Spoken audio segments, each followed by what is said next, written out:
رسول خدا بیان کرتے ہیں کہ 3 دوست عبادت کے لیے جو ہے وہ غار میں گئے اور غار میں عبادت کرتے رہے۔ اچانک سے تھوڑا سا طوفان زلزلہ ٹائپ کا آیا، پتھر گرا، غار کا دروازہ بند ہو گیا۔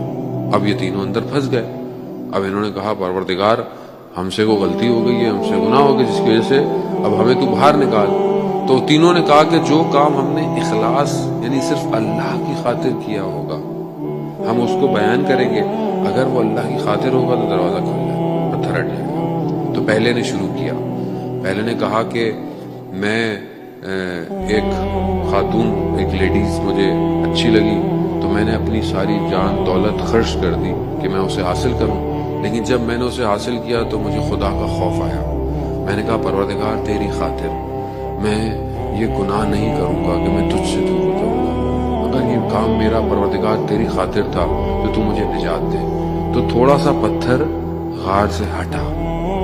پھر دوسرے نے کہا کہ میری کشاورزی کی یعنی میری کھیتی باڑی زمین ہے، اس میں لوگ کام کرتے تھے، تو میں نے ایک دن سب کو جو کام کیا ان کو میں نے آدھا دھرم جو دیا، وہ جو گولڈ سلور کا سکہ تھا وہ دیا۔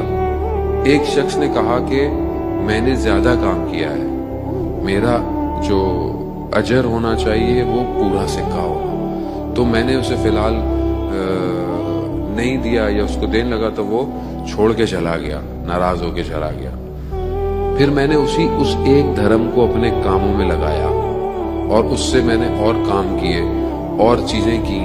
ایک دن وہ شخص میرے پاس اپنا وہی سکہ واپس لینے آیا، تو میں نے جب حساب لگایا تو 18,000 دھرم بن چکے تھے اس ایک دھرم سے۔